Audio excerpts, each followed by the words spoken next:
삼인 삼색의 정치 토론. 삼색 정치 토크. 삼색 정치 토크 진행하겠습니다. 서정욱 변호사님 어서 오십시오. 예, 안녕하세요. 박성민 최고위원님 어서 오십시오. 네, 안녕하세요. 최병천 소장님 어서 오십시오. 네, 안녕하세요. 예. 해외여행 잘 다녀오셨습니까? 네. 예. 어디 다녀오셨어요? 싱가포르 갔다 왔습니다. 싱가폴. 예. 거기 더워요 지금 어때요 날씨? 온도는 한 25도에서 30도 사이 정도. 덥네. 그래서 아주 살짝 더운 정도. 진짜 간만에 가족여행 가신 거죠? 그렇죠. 예. 따님이 대학 가가지고 그거 기분 좋은 소식이 네, 있어요. 그거 때문만은 아니지만 아무튼 플러스 알파. 예. 예. 서 변호사님 어떻게 나경원 의원이 떨어졌어요? 원래 계획이 1차로 이분이 들어가시는 거 있잖아요. 예, 2차 김문수 되고 그 지금 이제 그 3차 단일화인데 예. 1차부터 안 맞아요. 아니 그러니까 국민의힘 지지층에서는 좀 앞섰다고 하는데 무당청에서 졌는데 좀 질문의 그 설계가 좀 문제가 저는 있다 봐요. 뭐냐면 이게 재질문이라는 게 있습니다. 원래 해요 그런 거. 근데 거기다 보면 이게 무당청이 아무래도 이게 안철수 한동훈한테 좀 유리한 구조다. 다 계산해서 하셨어야지. 그러니까요. 따라서는 참 아쉽게 그 졌는데 앞으로 그 여론조사라는 게 그 질문 뭘문에 따라서 이게 많은 부분이 변수가 생겨요. 아이 그럼요. 그러니까 룰 이런 게 좀 중요한 것입니다. 여론조사는 질문 순서도 영향을 주고요. 예. 상당히 예민한 겁니다. 예. 그런데 1차 계획에 3단계 계획에서 1단계 흐트러졌는데 2단계, 3단계는 어떻게 돼요? 지금 잘 돼요? 결과론적으로 보면요. 오히려 이제 안철수 후보 올라온 게 한동훈 후보한테 치명타입니다. 치명타. 오히려 나경원 올라오면 탄핵을 반대했던 사람이 3명이잖아요. 네. 김문수, 홍준표, 그다음에 나경원까지 네. 나눠 먹잖아요. 예. 근데 안철수가 올라옴으로써 오히려 탄핵 찬성했던 예. 표가 이제 그 한동훈, 안철수로 나뉘잖아요. 저는 결과론적으로 그 한동훈 후보 측에서는 나경원 올라오는 게 좋은데 안철수가 올라서 상당히 부담스러워하는 이런 근데 상황입니다. 어쨌든 양자로 해서 결선 투표할 거니까 사실은 별 의미 없는 거 아니에요? 아니죠. 4강을 이렇게 김문수하고 홍준표 갈 수도 있잖아요. 그거는 그럴 수도 있잖아요. 어떻게 지금 보세요? 서정훈 변호사님 같은 인식이 1차원적 인식인 것 같아요. 오늘 또 세계 나오네 시작부터. 왜냐면은 그러니까 왜 나경원 의원은 떨어지고 안철수 의원이 올라갔는지에 대한 진단이 일단 좀 다르고 그거를 그냥 좀 탄핵 찬성 있고 탄핵 반대파가 있고 탄핵 찬성하는 사람이 고정돼 있다고 보면 이 말이 맞아요. 그런데 실은 제가 갤럽을 자료를 좀 봤는데 그 4월 4일 날이 이제 헌재 인용이 나왔잖아요. 4월 그 4일 날 헌재 인용이 나오기 전에는 탄핵을 찬성한다고 한 갤럽 수치가 57%였어요. 그래서 딱 일주일이 지나서 탄핵 결정이 나온 다음에 탄핵을 찬성하는 게 12%포인트가 아예 올라가요. 일종의 지금 현재 나경원 의원을 많은 사람이 예상했는데 안철수가 왜 올라온 거냐 이거에 대한 진단을 어떤 탄핵 그 보수 내에서 국민의힘 내에서 탄핵 찬성파 비율이 올라가고 있는 약간 동태적 과정으로 봐야 된다는 거죠. 그런 점에서 실은 제가 보기에는 딱 시간을 멈춰놓고 보면은 서 변호사님 말이 일리가 있을 수 있지만 이게 변동하는 과정이다. 그래서 탄핵 반대하는 비율은 점점 줄어들고 그게 실은 나경원 의원이 소위 말하는 친윤 파리를 했는데 안 먹혔던 이유인 거죠. 그런 점에서 오히려 지금 탄핵 찬성 반대가 구도 효과가 훨씬 더 커졌기 때문에 저는 결과적으로는 한동훈 후보에게 더 유리한 걸로 봐요. 박채호 의원님 어떻게 보시죠? 저는 뭐 나경원 후보의 애매함과 무리수가 이 콜라보가 돼서 떨어졌다. 애매함. 네, 그건 뭐예요? 정치적으로 애매했다고 봐요. 그러니까 왜냐하면 사실은 윤석열 전 대통령의 계승자로서 출마를 했다라고 했지만 뭐 차담도 했고 사실은 파면 이후에 근데 그럼에도 불구하고 그 윤석열 전 대통령의 세력은 지지세는 사실 김문수 후보가 이미 다 이제 흡수를 한 상태였고 또 그 외에도 홍준표 후보라는 또 강자가 있었기 때문에 홍준표 후보와 김문수 후보에게 이미 그 지지층이 다 가버린 상태였다고 봅니다. 근데 그 지지층을 뺏어올 만큼 어떤 확실한 뭔가를 보여주지 못했다. 그냥 강공을 했고 계속해서 좀 극단적인 얘기를 했을 뿐 어떤 그들의 구미를 당기게 할 만한 확실한 한 방은 없었다라는 생각이 들어서 무리수는 뭐예요? 드럼통에 들어가신 게 이제 좀 네, 무리수였다 이제라는 생각이 들고요. 화제는 많이 됐잖아요. 이게 화제가 되는 게 이게 기분 좋게 화제가 되는 게 있고, 저 사람 저런 걸 하네라고 이제 기분 좋게 관심을 주는 게 있고요. 아 뭐야 왜 저래라는 게 있거든요. 근데 저는 후자였다고 봐요. 왜 저래에 가까운 관심이었다. 그래서 사실 이게 비슷한 맥락인 게 지금 뭐 국민의힘 경선 흥행하고 있지 않냐 이렇게 얘기하시는 분들께 저는 한 말씀 연장선상에서 드리고 싶은 게 이게 기분 좋게 화제가 되는 게 아니라 노이즈가 생성되는 건 전 좀 다른 거라고 생각하거든요. 네. 뭐 지금 토론회에서 우리가 이제 얘기 더 하겠지만 뭐 처음에 얘기됐던 게 뭐 가발, 뭐 보정 속옷 이런 얘기 나왔었잖아요. 그게 화제가 되긴 했지만 기분 좋은 건 아니었다라는 거죠. 비슷했다고 봅니다. 드럼통은 저도 뭐 정치권에서 참모 역할 해봤습니다만 누가 기획했는지 몰라도 그건 안 좋은 거예요.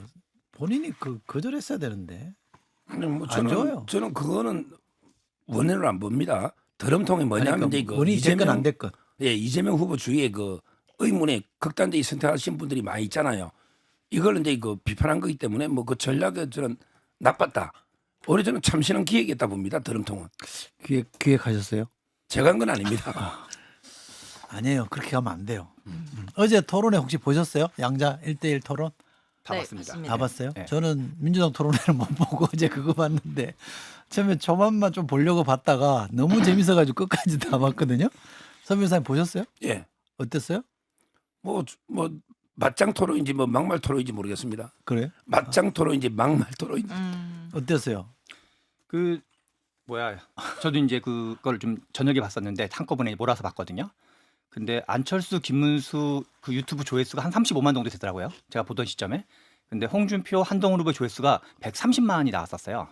그게 저는 이제 조회수로는 대박이네. 저 흥행을 보여주는 한 단면인 거죠. 한 반나절 정도 된 건데 한 그 정도 나온 거거든요. 그리고 실은 원래 토론이라는 게 이제 뭐 그거를 얼만큼 뭐 정책이 담냐한다냐가 중요하다기보다는 얼만큼 불꽃이 튀냐가 중요한 건데 불꽃은 확실하게 튄 것 같다. 그래서 찌릿찌릿하면서 원래 홍준표 후보도 원래 좀 한 말씀 하시는 분 스타일이고 또 한동훈도 말 지지지 않는 걸로 유명한 사람 한 명인데 약간 그 말로 지기 싫어하는 사람 둘이서 그냥 그 약간 계속 이제 이게 뭐 사부작 하면서 뭐 이렇게 비틀고 뭐 이렇게 하는 게 나름 이제 그 최근 몇 년간 그 호감이든 비호감이든 드문 방식이 한번 불꽃은 확실히 튀었다.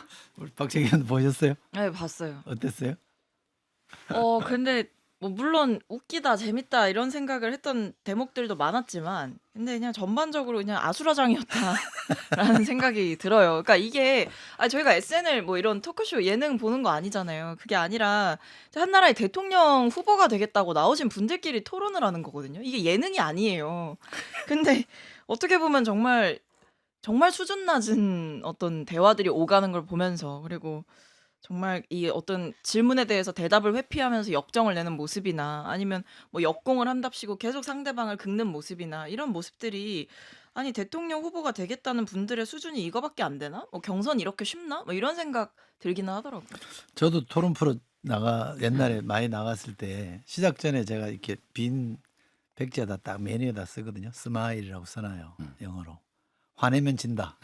이게 제 철칙이거든요. 맞아요. 근데 제가 사석에서는 형님이라 그러지만 준표 형은 확 성질을 내버리니까 토론 하나만 아니에요 그게? 깐죽거리다는 표현이 한 40번 정도 등장한 것 같아요. 깐죽거리면 당해버린 것 같아. 그러니까요. 본인이 깐죽거리다는 표현을 상대방 후보를 공격하려고 한 이제 40번, 50번 쓰시는데 계속 이제 실은 그게 어떤 짜증을 보여주는 한 단면인 거죠. 실제로 본인이 짜증이라는 단어도 쓰더만요. 그렇죠. 저도 뭐 10년 가까이 뭐 100번 토론 모두 별의별 토론 방송 많이 해봤는데 항상 저는 웃으면서 하거든요. 상대한테 흥분하면 안 돼요. 그럼요. 근데 그 어제는 좀 홍준표답지 않은 왜냐하면 이게 같이 뭐 토론 못 하겠다는 식으로 자꾸 이게 방송 그만하고 싶다. 예, 그러니까요. 좀 홍준표 후보답지 않은 모습을 보인 것 같습니다. 영상 한번 볼까요? 두 분의 그 아름다웠고 정말 눈에 넣어도 아프지 않을 이 관계가 이렇게까지 도저히 회복되기 어려울 정도로 이렇게 됐는데 선배님 말씀 맞는데요. 제가 제일 아프지 않겠습니까? 그동안에 그 오랫동안 서로 간에 인간적인 연을 이어오고 했는데 공적인 선택을 우선할 것인지 아니면 그런 개인적인 인연을 우선할 것인지를 고민하는데 왜 고민이 없었겠습니까?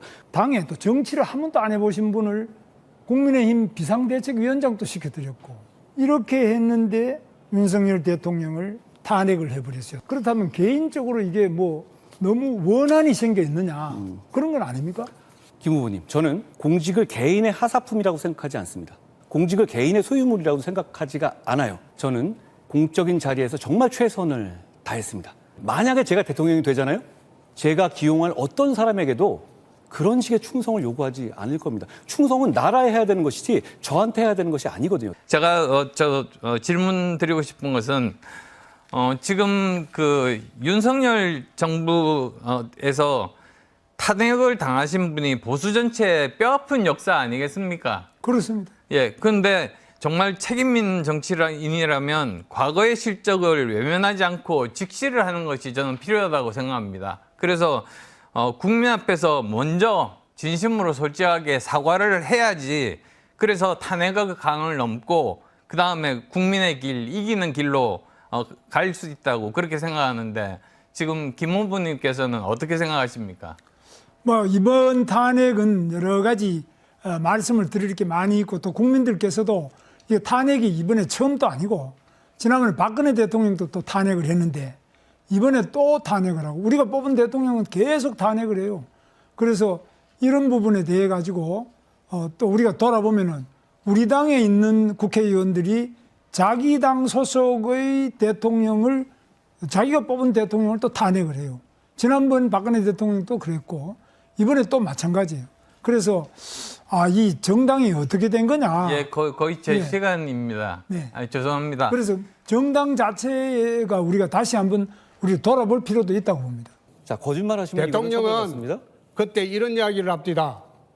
한동훈이가 총선에 이겼다면 총리로 임명하고 후계자로 삼으려고 했다. 그런 이야기를 합디다. 내 앞에서. 제가 1월에 사퇴 요구를 받았어요. 말이 되는 말씀을 하셔야죠. 아니. 그렇게 거짓말 하시면 안 돼요. 홍 거짓말이 의원님 그동안 아니고. 말을 자주 바꾸시는데 그래도 여기서는 말을 좀 조심하셔야 돼요. 왜냐하면 이 얘기 아닌 거 드러나면 이재명 짱 납니다. 조심하셔야 됩니다.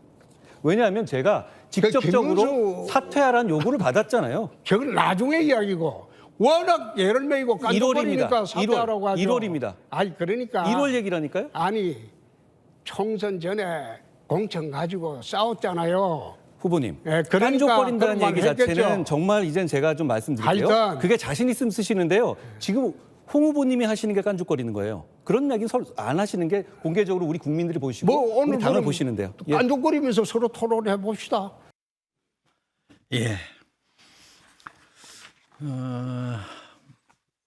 한동훈 후보의 토론 스타일은 윤석열 전 대통령을 지지하시는 분들 입장에서 보면 조금 거슬리겠어요. 스타일이 많이. 옛날에 그 유시민 있잖아요. 유시민 의원. 네. 이분들이 뭐 참 이게 옳은 말도 싸가지 없이 많이 하는데 저는 한동훈 후보도 말만 이게 들어보면 맞는 말이 많아요. 근데 참 그 싸가지 없이 합니다. 깐죽대는 것보다 싸가지가 없다 봐야죠. 더 심하게. 예.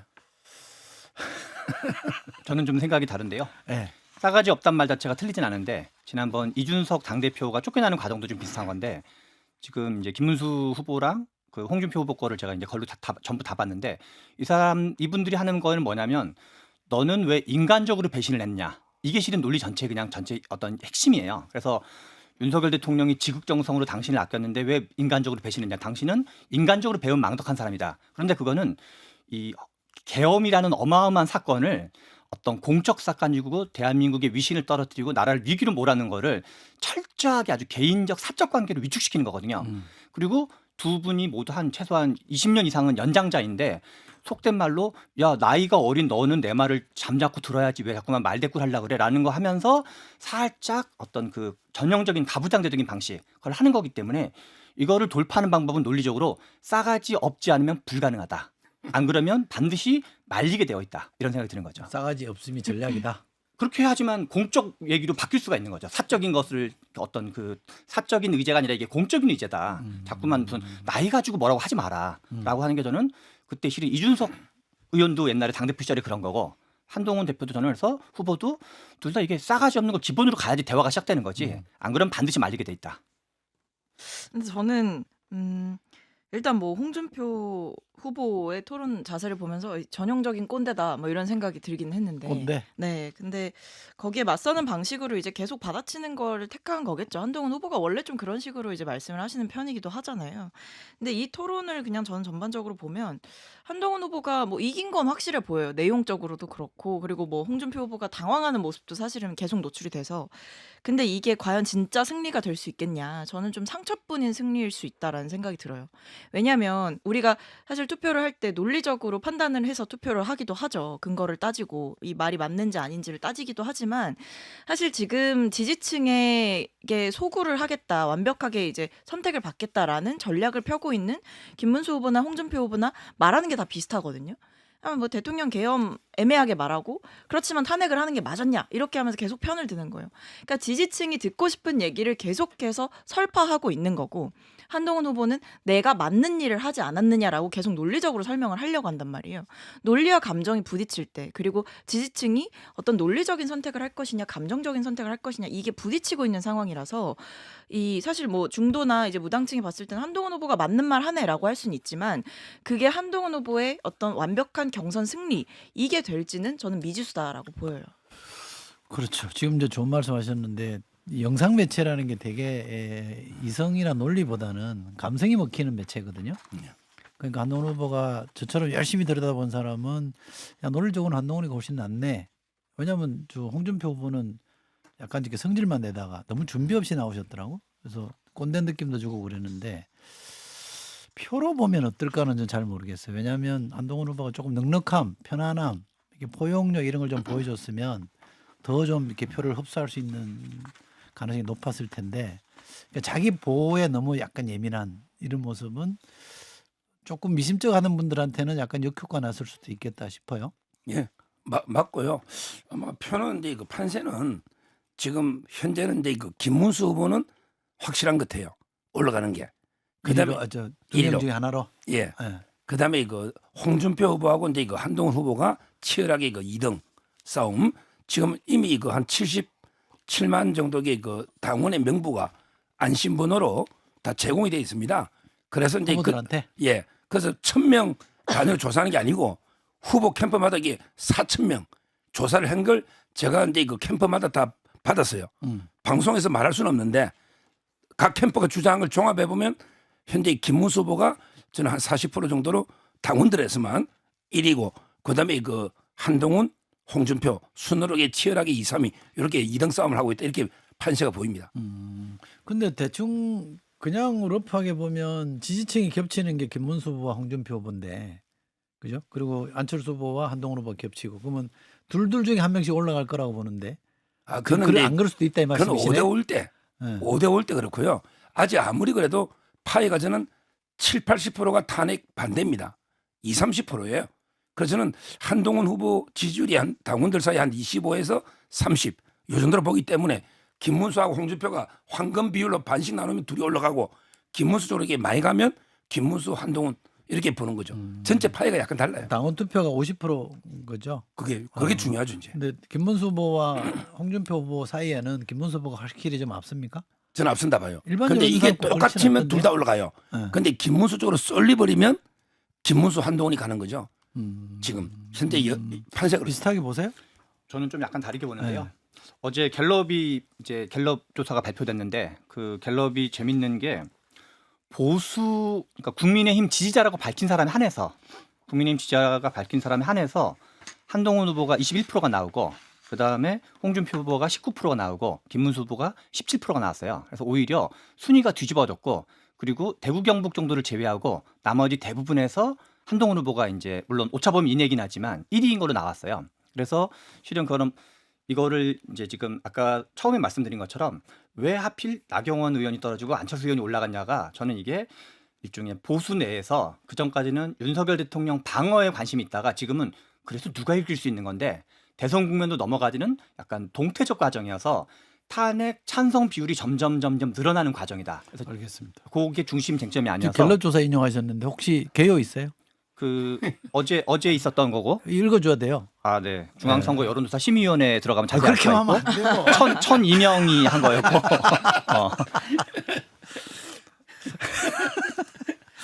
갤럽의 가만있어 자체 봐. 조사였습니다. 어제. 가만있어 봐. 어디 네. 자료 어디 있었던 것 같다. 맞아. 저한테 준 거 있었던 것 같다. 아, 이거 읽어드리면 되겠네.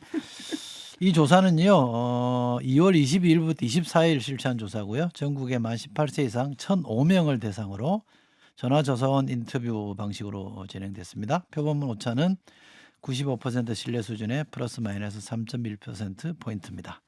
자세한 사항은 중앙선거 여론조사 심의위원회 홈페이지를 참조하시면 됩니다. 번거롭지만 이거 꼭 해야 됩니다. 예. 판세 비슷하게 보세요. 저는 한동훈, 김문수 이렇게 두 분이 올라갈 것 같아요. 그래요? 네. 왜냐하면 일단 뭐 홍준표 후보는 사실 토론회에서 뭐 점수가 많이 깎인 것도 있을 것 같긴 한데 그것보다도 일단 한덕수가 저는 이 경선 과정에서 핵심 인물로 부상하는 것 같거든요. 그러니까 이미 이 보수 지지층 내에서는 국민의힘 내부의 경선에서 이 눈을 돌리기 시작한 것 같아요. 그러니까 이 경선은 약간 다리 같은 거고 건너가고 있는 과정인 거고 결국에는 이 국민의힘 후보가 한 명 정해지고 한덕수 대행이 출마해서 단일화를 해줄 사람을 찾고 있는 거예요. 그러니까 그릇을 찾고 있는 거죠. 한덕수를 담아줄 그릇을. 근데 그런 면에서 김문수 후보는 사실 가장 처음 이 한덕수와의 단일화를 이야기했던 분이고 그게 사실은 그때 당시에는 이 홍준표 후보가 그래서 상승세가 되기도 했던 것 같거든요. 김문수 후보가 그 얘기를 하면서 약간 뭐 지지층이 떨어져 나가는 움직임도 있었다가 홍준표 후보가 상승하는 느낌도 있었다가 근데 지금 보면 지난번 이 4명으로 추려진 경선 이후에 국민의힘 후보들이 지금 다 한덕수 대행과의 단일화를 외치기 시작했잖아요. 이거는 내부 판단이 끝난 거예요. 이 단일화 없이는 그러니까 한덕수 대행을 품지 않고는 이거 못 이긴다. 그러니까 그만큼 어떤 상황이 급변한 모양새다 그렇게 보이고 그래서 김문수 후보가 어떤 한덕수와의 단일화를 가장 먼저 외쳤던 사람이고 거기에 대해서 기꺼이 뭐 하겠다라는 입장을 가장 먼저 표명했던 사람이라 그런 부분에서 메리트를 좀 가져가지 않을까 싶습니다. 알겠습니다. 갤럽 조사 얘기할 때 제가 2월 24일, 22일이라고 그랬어요? 네. 아 그래요? 뭘 틀려도 제가 하나씩 틀립니다. 4월 22일부터 24일입니다. 정정하겠습니다. 그러니까 지금 당내 경선하고 있는 국민의힘 후보는 브릿지 후보군요. 한덕수 후보는 넘어가기 위한 그런 거예요? 뭐 그렇다고 봐야죠. 근데 그리고 이제 한덕수 그 최종 결승이 또 있다 근데 봐야죠. 한덕수 후보의 중도층 여론조사 보면 별론데 그렇죠. 높지 않은데 좀 확산이 안 된 확장력이 별로 없는데 왜 그분이 최종 후보 되면 좋다는 거죠? 지금 여론조사 이건 이제 볼 수가 있는 게 표가 한덕수, 김문수 이런 식으로 이게 표가 나뉘어져 있거든요. 따라서 지금 이제 그 한덕수 지지율만 가지고 판단할 수는 없고 아마 이제 그 단일화라는 거지 무조건 한덕수 추대해서 한덕수를 후보한다는 게 아니고 다시 이제 뭐 김문수와 한덕수가 다시 뭐 여론조사를 한다든지 경선을 아니면 이게 단판을 진다든지 여론조사가 많이 나와 있을 테니까 이렇게 그 협상을 하는 거죠. 근데 제 말씀은 예. 그건 알겠는데 이재명 후보와 1대1로 붙여보잖아요. 이재명 대 한덕수, 이재명 대 홍준표, 이재명 대 한동훈, 이재명 대 김문수 이렇게 붙여보면 한덕수 후보가 조금 높게 나오긴 하는데 홍준표 후보랑 거의 차이가 없는 것 같아요. 그리고 뭐 네 분 다 별 차이 없어 보이는데 굳이 그럴 이유가 있냐 이 말이에요. 그래도요. 예를 들어 이게 국민의힘 후보만 되면 확장성이 한계가 좀 있거든요. 김문수든 홍준표든 한동훈이든. 근데 한덕수는 노무현 정권의 이것도 총리까지 해가지고 예를 들어 이제 뭐 손학규라든지 또는 정대철이라든지 일부 이제 그 진보 진영 인사들도 이게 포용할 수 있고요. 바램인 것 같은데. 그다음에 호남이잖아요. 호남에 이재명 후보 인기가 없잖아요. 그것도 바램 같은데. 한번 보십시오. 전북 호남 표도 좀 가져오고요. 그다음에 그 윤석열 정권이 또 3년 총리하면서 이제 친윤표도 결집이 돼요. 그러니까 다른 후보보다 이게 중도 나아가 진보까지도 왜 정권에 왔다가 관료라는 게 원래 중도 이미지가 있거든요. 정책. 그리고 외교적으로도 이게 그 친중보다 이게 친미 미국통이잖아요. 이런 이제 모든 장점이 있으니 딱 이재명 후보하고 한두 딱 서기만 써보세요. 벌써 이게 유창한 영어 실력에 이재명 법조인도 영어 잘 못해요. 영어로 토론합니까? 뭘 해도 국제적인 여러 외교 이미지나 그럼 한덕수 후보는 국민의힘 후보가 아니에요? 예? 최종 후보가 많이 된다면? 국민의힘 후보죠. 아마 입당을 하고? 예, 입당해서 근데 기존 후보들보다 메리트가 있는 게 이런 데 중도 확장 또 지역적인 메리트가 있다는 거죠. 제 주변에 선거 많이 치러본 사람 후보의 여러 경우들을 많이 본 사람들은 한덕수 후보가 절대 강자가 아니다. 후보로 보면 약체다라고 보던데 좀 다르게 보시는 어떻게 보세요?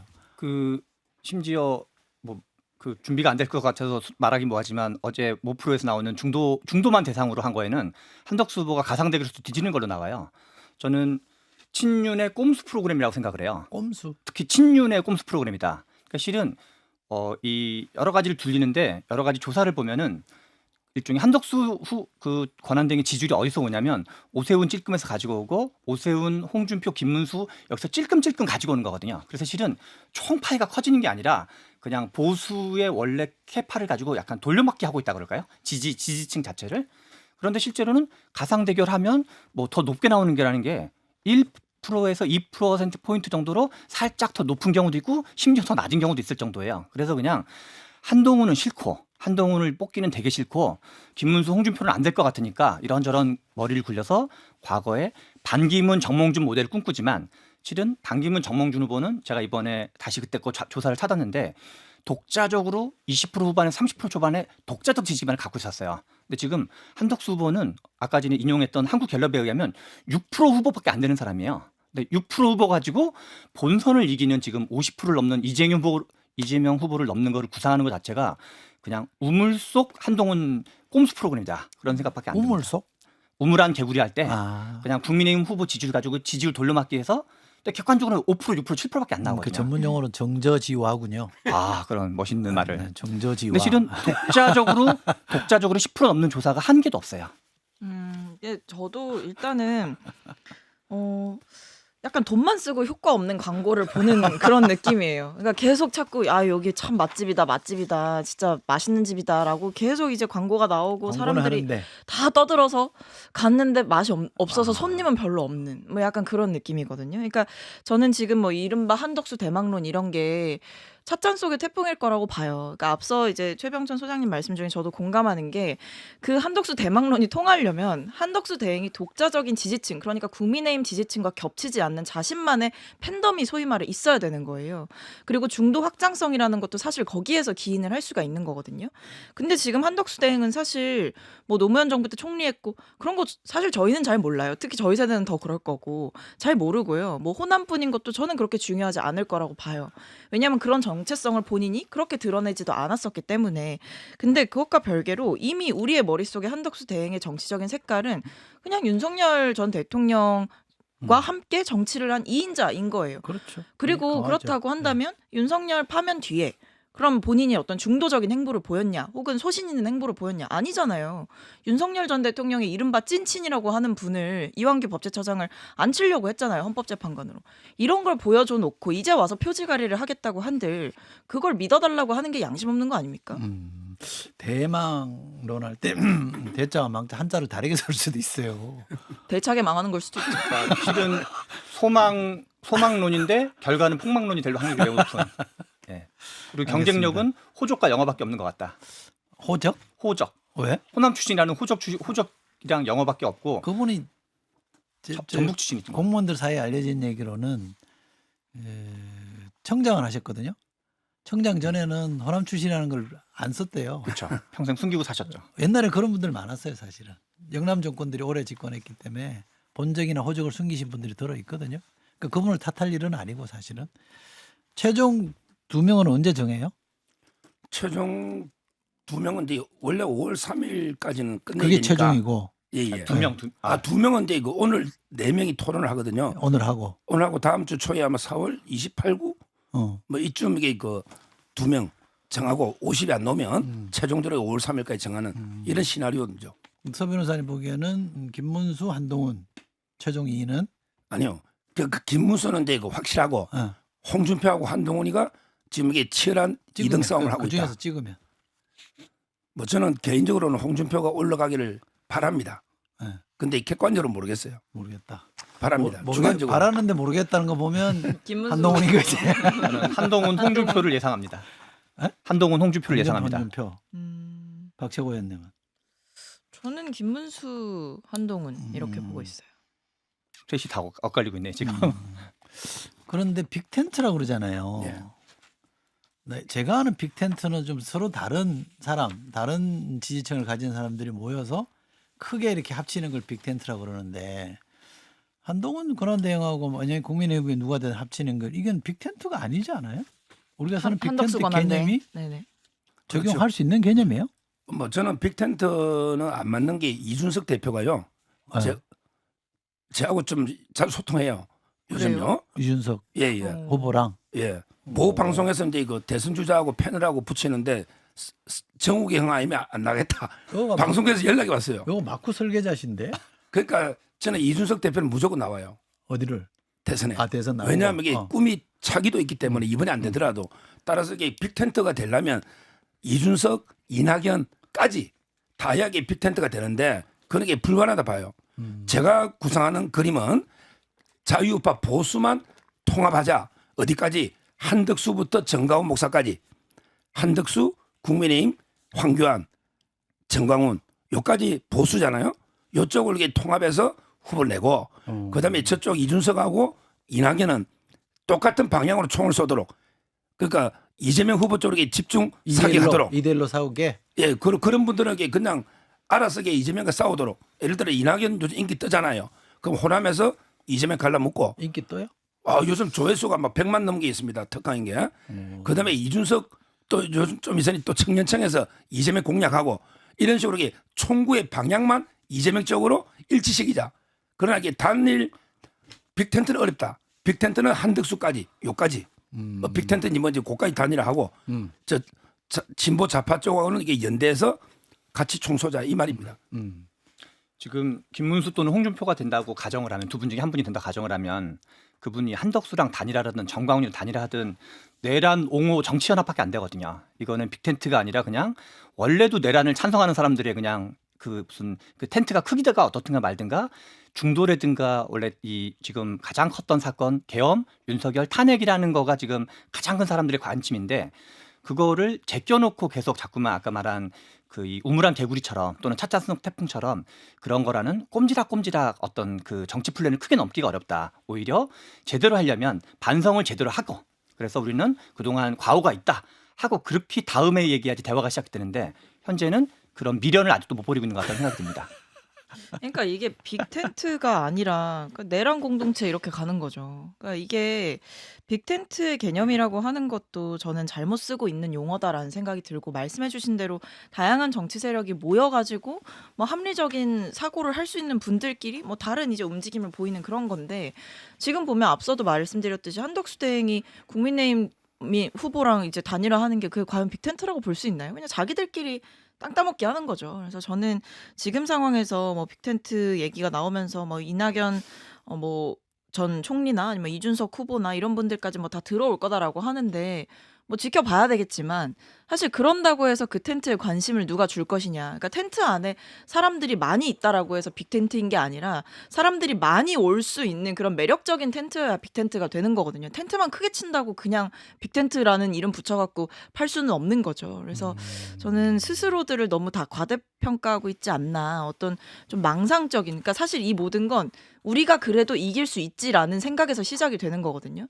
그러니까 저는 지금 이 보수 세력의 크나큰 착각이 이런 불법 계엄이 있었고 윤석열 전 대통령이 당했음에도 불구하고 이 전 대통령을 옹호하는 세력들끼리 여전히 남아서 우리가 그래도 대선에서 승리를 할 수 있다라는 생각을 품는 것 자체가 문제다라고 생각합니다. 저는 빅텐트가 아니라 세임 텐트다 이렇게 생각했는데 우리 댓글 중에 하나 빈 텐트라고. 한덕수 대행은 언제 출마 선언해요? 아마 이제 4월 30일로 예상됩니다. 30일. 4월 29일이 마지막 국무회의인데 네. 여기 그 민주당이 통과시킨 법이 있어요. 권한대행은 헌법재판관 임명 못한다. 말도 안 되는 법이잖아요. 요 거부권을 해야 돼요. 근데 그날 사퇴해버리면 무효가 돼요. 법리 검토를. 공무원법 시행령이 그렇게 되어 있습니다.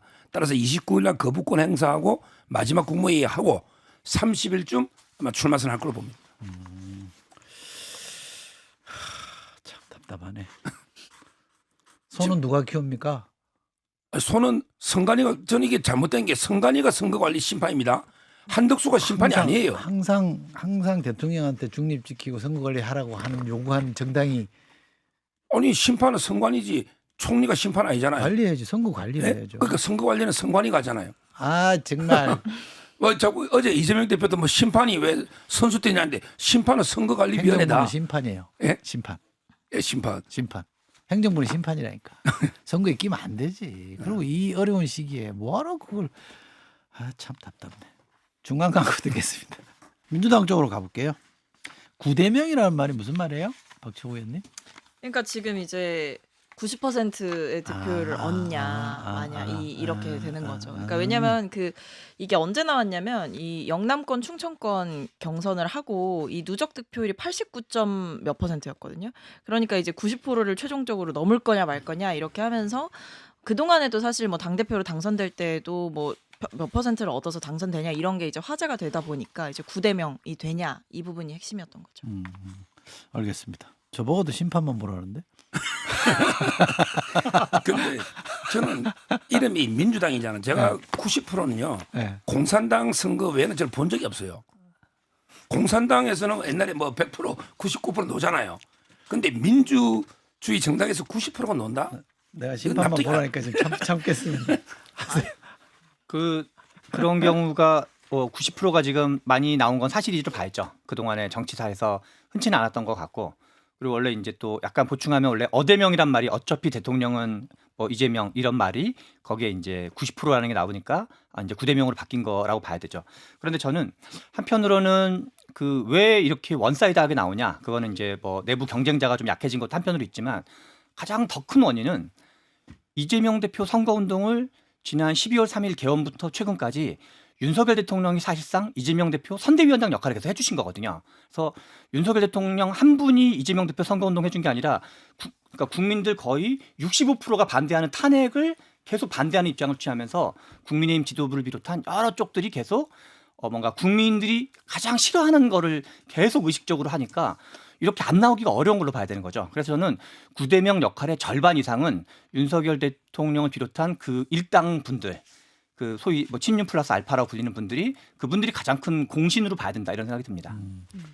그리고 90% 가까이 나오는 득표율을 가지고 뭐 마치 이게 뭐 독재다 이런 식으로 이제 프레임 씌우는 게 맞지가 않는 게 일단 지금의 정치 상황까지 이재명 후보가 해왔던 역할이 있는 거고요. 왜냐하면 전직 당대표로서 뭐 탄핵 국면이라든지 계엄 정국이라든지 이런 사태를 잘 헤쳐온 것도 있었고 총선에서 압도적으로 이긴 것도 있었고 그러니까 여러 면에서 종합적인 평가를 받고 있는 것이지 이것을 뭐 그럼 우리 당원들이 누가 이제 뒤에서 칼들고 쫓아와가지고 이재명 후보 찍는 거 아니잖아요. 그러니까 이게 다 자발적인 선택에 의해서 이 평가를 받는 거고 종합적인 평가가 이루어지고 있는 국면이라는 점을 생각해 보면 뭐 그렇게 이상한 수치는 아니라고 생각합니다. 아니라는데요? 근데요. 절대 권력은 절대 부패합니다. 지금 이게 민주당 이재명 1급 체제 완전히 이 절대 권력을 했잖아요. 이게 나중에 꼭 부작용이 오고요. 이번 대선에 국민들이 입법부를 완장하겠잖아요. 행정부까지 장악하면요. 그러면 이게 어떤 법이든 통과시켜도 거부권도 안 되고 그러면 이게 완전히 전체주의 국가 되는 거예요. 근데 그거는 좀 무리하다고 보는 게 예. 박근혜 대통령도 그렇고 이명박 대통령도 그렇고 다 과반 의석 갖고 있었잖아요. 아니 절대 다수는 국가는- 아니잖아요. 지금 이게 거의 무력화시킬 법안 정도로. 통과는요 과반만 있으면 돼요. 근데 제가 보기에 지금 190여 명이 넘잖아. 다 합치면 야당이요. 네. 여기에 집권하면요. 네. 또 김상욱 의원이나 몇 명의 배신자들이 설정에 한 8명 빼가면요. 네. 200석이에요. 빼가긴 왜 빼가요 그걸? 빼가든지 뭐 배신을 하도록 만들든지 뭐 왜? 이거 탄핵처럼. 왜? 예? 왜 그래야 그럼 돼요? 이게 200석이 되면 개헌부터 해서 모든 법안을 마음대로 또 거부권 할 일이 없잖아요. 그럼 이게 과반이면 되거든요. 따라서 이게 완전히 견제가 안 되면 균형이 아니, 근데 무너지면 이게 나라가 무너지는 거예요. 아니 근데 견제와 균형을 얘기를 하시는데 그렇게 이제 그런 부분을 중요하게 생각하시면서 왜 그럼 윤석열 전 대통령 계엄을 했대요? 아니 계엄하면서 그리고 그동안 윤석열 정권에서 제대로 정치 못했으니까 총선 때 저희가 압도적으로 이길 수 있었던 거고 그 뒤에도 이 계엄하면서 탄핵되니까 대선 이렇게 한 번 더 치르는 거 아닙니까? 누가 보면 이재명 후보가 계엄하고 이재명 후보가 지금 뭐 다 난리 난 줄 알겠어요. 사실 총선도 이재명 후보가 뭐 협박해서 유권자들한테 본인 찍으라고 하고 민주당 찍으라고 한 게 아니잖아요. 그때 뭐 의대 증원 문제 제대로 해결 못하고 대파 챌린지하고 이렇게 하면서 국민의힘이 다 선거 말아 먹어놓고 이제 와서 뭐 민주당 1급 체제다 이렇게 말씀하시는 거는 이치에 맞지가 않는 거죠. 원래는 절대 권력이 절대 부패한다는 말이 맞는 말이고 그런데 우리가 지금 선거라든가 여론의 흐름으로 보면 이재명 대표가 민주당이 지금 야권으로서 192석을 갖고 있고 민주당이 단독으로 172석을 갖고 있는데 이거에 대한 경계 심리가 작동하는 게 일반적이에요. 한국 정치사를 보면. 그런데 왜 국민의힘 후보는 10%를 넘는 사람이 한 명도 없냐?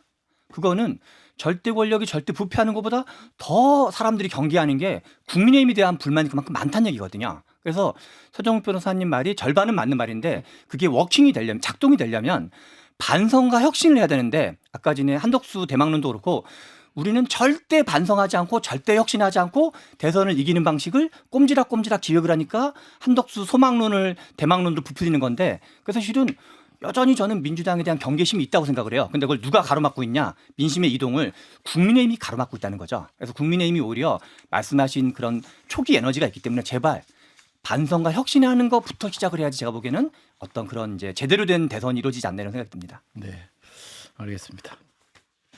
공포 마케팅은 잘 안 먹힐 거라고 지금 얘기하시는. 같은 취지의 맥락인 거죠. 네, 네. 알겠습니다. 근데 2등은 누가 될까요? 그건 좀 봐야겠는데요. 2등이라는 건 최종 2등 말씀하시는 거예요? 민주당 내에서. 김경수 아. 후보와 김동연 후보 중에 그냥 정말 미세한 차이지만 김동연 후보가 조금 더 높게 나오고 있죠. 왜냐하면 이제 다음 대선은 또 있을 거니까. 네. 네. 근데 그 격차가 상대적으로 지금 1%포인트 이내에서 지금 현재까지 나오고 있거든요. 그래서 그게 설령 어느 한 분이 이 1%포인트를 더 넘는다 한들 그게 이제 다음 대선까지를 봤을 때 유의미한 격차가는 약간 이제 갸우뚱한 것 같아요. 어제 토론회 보셨어요? 밤에 한 거? 다 못 봤습니다. 거기는 정해져 있으니까 흥미들을 못 끌고 있구만. 근데 그 저도 못 2등이 봐서. 의미가 없는 게요. 저는 어떻게 보느냐면 민주당 경선은요. 네. 이재명 후보는 이제 그 부자 몸조심 전략이에요. 네. 그다음에 나머지 2명은 착한 2등 전략이다. 제가 젊은 썼던 거 요즘 많이 쓰던데 기사들 네. 착한 2등. 그러니까 각을 안 씌워요. 음. 이재명 후보는 부자 몸조심이니까 각을 씌울 필요 없고 2명도 이재명 후보하고 돌아올 수 있는 강 건너면 안 되잖아요. 따라서 지금 이제 둘이가 2등이 뭐 몇 프로 차이로 2등한 게 큰 의미는 없을 것 같아요. 2등을 해도 뭐 한 명은 10몇 프로, 한 명은 뭐 한 4, 5% 이런 게 의미가 있어요. 근데 둘 다 제가 보기에 5, 6%. 이거는 2등이 아무 의미 없는 2등이다. 아니 어차피 선거는 계속 될 거니까. 근데 앞으로도. 그 2등 했던 걸 자랑하기도 그럴 정도로 차이가 좀 나는 2등이면 다음 기회를 노리는데 이번에 뭐 5%, 6% 고만고만한 게 다음 대선에 뭐 2등 했다고 어디 명함이나 내밀겠습니까? 저는 안 그럴 것 같은데 왜냐하면 이재명 후보를 찍는 90%가 그 두산을 보고 있을 거거든요. 그러니까 제 말은 5%, 6% 놓을 것 같은데 1% 차이가 뭐 다음에 뭐 후계자다 이렇게 보기는 저는 어렵다 이렇게 보는 거죠. 근데 조심스럽지만 저는 김동연 지사가 그래도 현직 경기도지사잖아요. 좀 프리미엄이 있을 거예요. 프리미엄? 예, 그래서 2등은 김동연을 봅니다. 그래요? 좀 보셔야 될 것 같고. 네. 근데 뭐 사실 지금으로 보면은 뭐 김동연 후보가 좀 앞서고 있다라는 얘기는 있지만 사실 말씀해 주신 대로 격차가 그렇게 크지 않은 상황이고 그리고 저희가 지금 공개되고 있는 득표율들이 다 이제 당원 투표율이 이제 공개가 되는 거거든요. 당원들에 의한 득표율이 공개가 되는 건데 일반 국민들에게 이 여론조사가 돌아가잖아요. 그거는 또 최종적으로 합산을 해서 또 내놔요. 그래서 지금 나오는 수치들이 막판에는 조금 조정이 돼서 보여줄 수가 있어서 그것도 좀 주목을 해봐야 될 것 같습니다. 선거가 당내 경선에서 이제 되게 너무 세게 싸워가지고 본선에 악영향을 주는 경우들이 들어 있었잖아요. 근래 선거에도 있었잖아요. 지금 양쪽 다 지금 그 선을 넘고 있는 건 아닌 거로 봐야 되나요? 민주당은 확실히 그런 것 같고. 저는 이번에 이제 그 국민의힘이 4명 올라가면서 특히 안철수 의원이 같이 올라가면서 그동안 국민의힘은 뭐랄까 관심이 갈 만한 이유가 없었다 그럴까요? 근데 관심 정도는 끈 것 같다. 민주당은 거의 약간 좀 정해져 있으니까 관심이 적은데 국민의힘은 볼거리가 좀 생겼네? 요거 이렇게 되는 거 아니야? 저렇게 되는 거 아니야? 약간 그 예측 불가성이 있어야지 이게 관심이라는 게 가는 건데 국민의힘은 관심까지는 좀 모으게 된 것 같다라는 생각이 듭니다. 당 쇄신 뭐 이런 얘기는 제가 보기에는 그냥 관전자를 보기에는 그래도 안철수 후보가 가장 그래도 적극적으로 말씀을 하시는 편이돼요. 전혀 고려를 안 하시기. 그러니까 이번에요. 네. 탄핵의 강 뭐 계엄의 바다 이런 걷는 게 아니고요. 이번 대선은 우리 국민의힘은 배신의 강을 건너야 됩니다. 배신의 강. 따라서 이게 그 한동훈 안철수를 심판해야 된다. 이렇게 저는 보는데요. 그런데 문제는 지금 한동훈 측에서 제가 이게 한동훈하고 이재명하고 하면 자꾸 이재명 찍는다고 하는데 그건 아닙니다. 한동훈과 이재명이 붙으면 저는 무조건 한동훈 적극 지지한다. 이거를 제가 분명히 말씀드립니다. 그래서 경선에서 파국은 없을 거예요. 아 그래요? 예. 네, 뭐 윤석열 전 대통령이 유명한 명언 남겼잖아요. 사람에게 충성하지 않는다고. 그 말을 국민의힘이 새겨들어야 될 때인 것 같습니다. 알겠습니다. 여기까지 하겠습니다. 서정욱 변호사님, 박성민 전 최고위원님, 최병천 신성장 경제연구소장님 세 분 고맙습니다. 감사합니다. 감사합니다.